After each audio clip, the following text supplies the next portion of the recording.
name's Adam Gill. My role was mainly props and set construction for Jedi Heritage. We were responsible for virtually everything you see on the screen. The walls, the corridors, the props, the doorknobs, everything that in the Star Wars universe that you see in the movie, we looked after.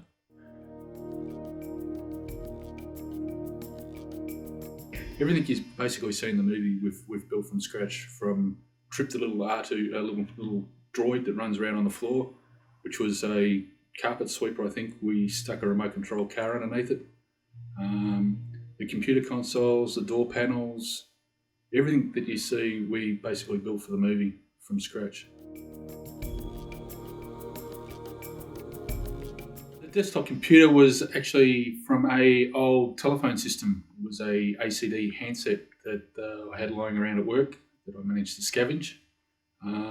We used lots of hard drive bits and Nintendo 64 computer game station bits and basically stuck it all together.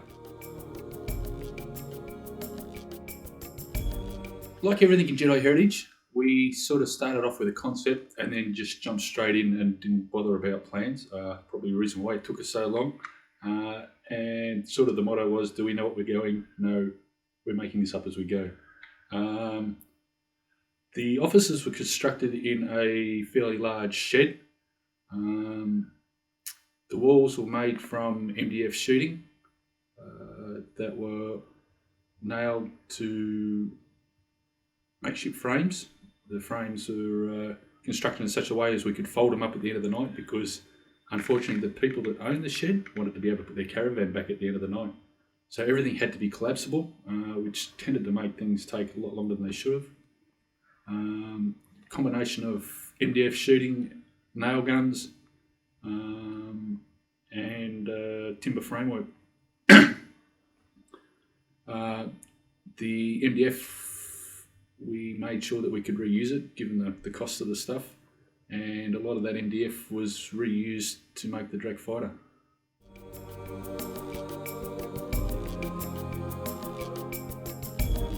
The Drek fighter, it started off based on a Jedi Starfighter from episode 1.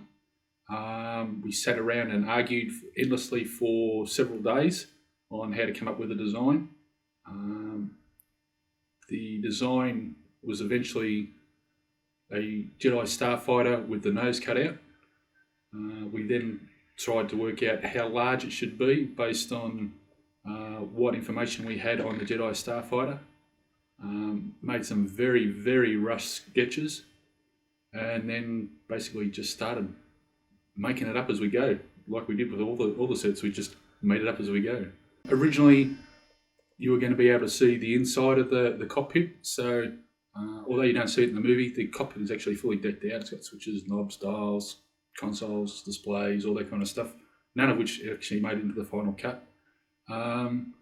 And yeah, I think we just got caught up in the moment a little bit. Not many people know that it actually had a fully functioning sound system on board. 4-speaker stereo. That was sort of the running joke at the time.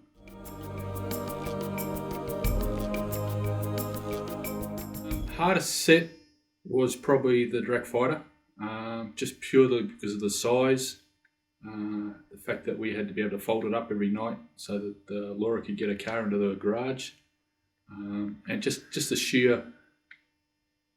sheer size of it was probably one of the biggest sets that had been built for a fan film, I think.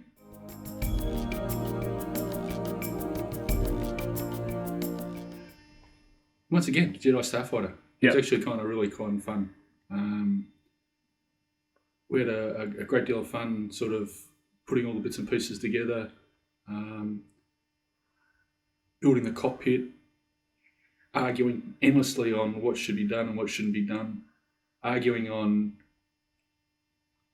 how the cockpit should be built, and continually trying to get it looking something like a fighter.